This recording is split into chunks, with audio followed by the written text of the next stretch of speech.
Fala pessoal, tudo bem? No vídeo de hoje a gente vai começar propriamente aí o nosso curso. A gente vai falar um pouquinho de variáveis, né? Então, as variáveis elas são espaços de memória, né, em que a gente utiliza para armazenar valores, né? E aí esses valores podem ser de quatro tipos.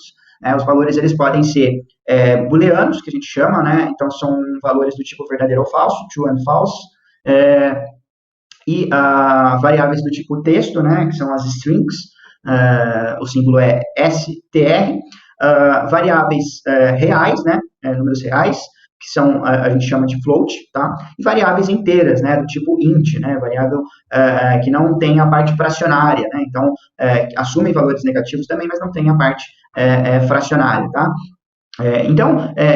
As variáveis elas estão presentes em todos os tipos de código, né? E elas são muito úteis, né? Por exemplo, se você quiser definir um contexto agora no seu código para chamá-lo, né, em uma oportunidade posterior, tá? Então, vamos definir aqui e apresentar para vocês, propriamente dito, como que a gente, né, como que funcionam essas variáveis no código, tá? Só um adendo, né?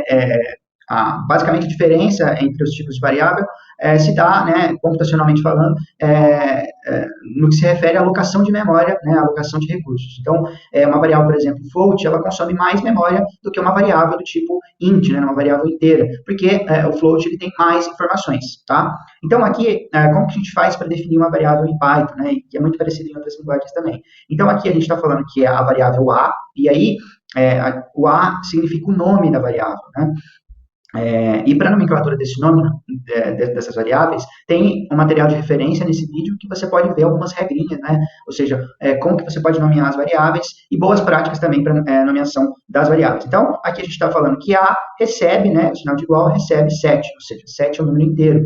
Então, quando a gente usa o print, né, a gente está imprimindo um valor na tela, né, essa função já mostrei para vocês, a gente está usando uma outra função aqui, né? Então a gente está imprimindo o resultado da função type aplicada na variável A, né?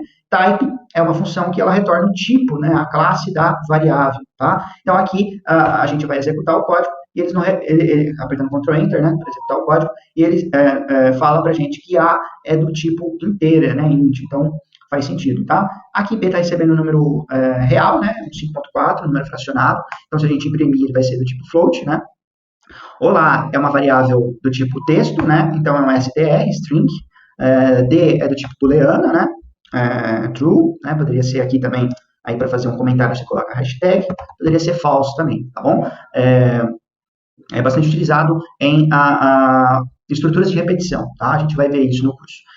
E aí, né, se a gente, por exemplo, somar um número inteiro com um número float, né, do tipo float, real, fracionado, é de se esperar que se retorne um número float, né, do tipo float, porque se a gente for pensar numa hierarquia, o float estaria acima do inteiro, né? Então, exatamente isso acontece, né? Então, a gente pega E somando A mais B, A é inteiro, B é float, e E, então, por conseguinte, é do tipo float, tá bom? O legal, né, é que a gente também consegue converter variáveis inteiras em float, né? Não faz muito sentido computacionalmente a gente fazer esse tipo de conversão, porque a gente estaria alocando mais memória, mais recurso computacional para o mesmo tipo de informação. Então, por exemplo, o número 7 não é diferente de 7.00, né, ou 7.000, né? Então, você está consumindo mais recursos para passar, vamos dizer assim, a mesma informação, mas por caráter de curiosidade, né, aqui a gente está convertendo, então, nessa linha de código, né, a gente está falando que A vai receber a conversão, ou A convertido em float, né, float A, tá? Então, se a gente imprimir o tipo de A, ele é do tipo float, tá?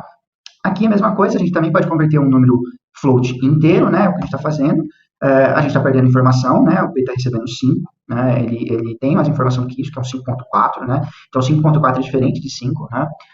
Eu vou executar novamente esses códigos para a gente retornar aos valores iniciais, né, os tipos iniciais.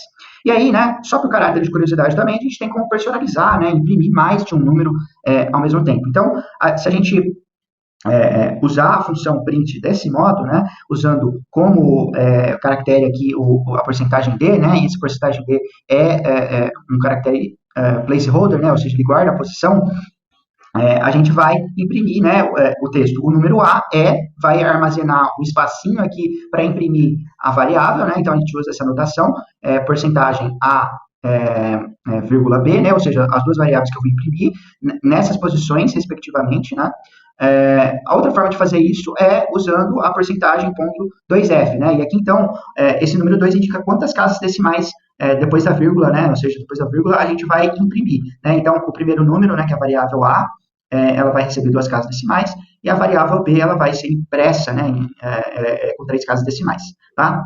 Outra forma de fazer isso, preservando, né? Vocês vão ver que vai preservar, né? As características originais das variáveis, ou seja, o número de casas decimais, é usando essa notação, né, f e o texto com as variáveis entre esses sinaizinhos aí. Então, se a gente executar o código, o primeiro código ele dá 2 números, você vê que a gente está perdendo informação, né, usando só o porcentagem d, ele converte o b, que é do tipo float inteiro, né, na impressão. Aqui a gente está ganhando informação, né, mas não tem muito valor, porque é zero à esquerda, né, e b está sendo impresso aí com 3 casas decimais, ao passo que, usando o terceiro código aqui, a terceira linha de código, a gente está imprimindo aí os valores na formatação original, tá? Então, como vocês podem ver também, a característica do Python, né? Então, o Python, ele primeiro lê essa linha, depois lê essa, depois lê essa. Então, se por algum motivo a gente fizer alguma coisa errada, por exemplo, colocar aqui uma variável que não existe, por exemplo, LLL, o Python, ele vai ler essa primeira linha, vai ler essa segunda e vai identificar um erro, ou seja, ele não vai ler nenhuma das linhas. Então, o que o Python, como funciona a lógica, né, como eu já disse para vocês, do Python, ele lê linha por linha, ele é um interpretador, né? Então, se a gente dá um Enter aqui, você vai ver que ele leu aquela linha de código, né, e depois ele apresentou um erro, né? Então, ele está lendo linha por linha, tá? Eu até cheguei a comentar que não iria ler nenhuma das linhas, né, mas me confundi aqui, porque o Python funciona dessa forma. Então, ele leu essa primeira linha, imprimiu, leu essa segunda linha, deu erro. Oxe, né? O código pausou aqui. Então, essa terceira linha, ela nem foi lida, né? Porque teve um erro aqui, tá? Se a gente consertar, aí sim vai dar certinho, tá? Para finalizar a aula, tem uma outra função que eu quero apresentar para vocês, que é o input. Então, se você quiser coletar informações do usuário, né, você pode usar essa informação. Então, vamos executar o código aqui. Então, a variável teste está recebendo o input do usuário. Então, eu vou colocar aqui e em seguida a gente está imprimindo o tipo da variável teste, tá? Vocês vão ver que por padrão o input ele reconhece qualquer entrada como texto, né? Ou seja, variável do tipo string. Então, se a gente colocar aqui no 7.5, ele vai ser do tipo string, né? É uma característica padrão da função input. Mas a gente consegue converter isso usando aquelas funções de conversão que eu mostrei para vocês anteriormente, né? Então, aqui a variável num, ela vai receber a conversão, né, do inteiro do input do usuário. E aí, né, tem uma peculiaridade também da função input, que se a gente imputar um float, vai dar erro nisso daqui. Eu vou mostrar para vocês. Então, type num, só para a gente ver o tipo da variável num. Então, aqui eu vou colocar um número inteiro, e ele vai reconhecer como inteiro e não mais como string.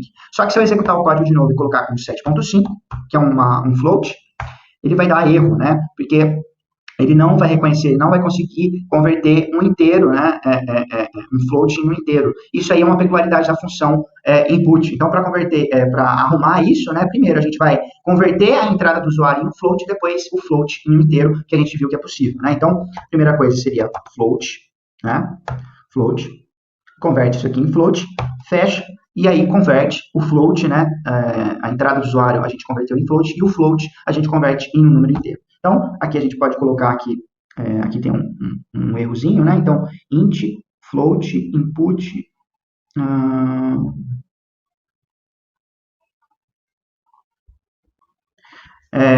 então, né, encontrei o erro aqui, né? Tinha mais conchetes do que o necessário, né? Então, aqui convertendo, né? Então, primeiro a gente está usando a função int recebe tudo isso daqui, a função float para converter a entrada do usuário em float, né? E a função input, né? Que é essa entrada aqui, tá? Então, se a gente executar esse código, a gente vai encontrar aqui. Então, vou colocar o 7.5, ele vai converter isso em um inteiro, né? Então, até se a gente imprimir aqui a variável não, ela vai retornar 7, não 7.5, né? Como já era de se esperar. Beleza? Eu vejo vocês, então, na próxima aula. Um abraço.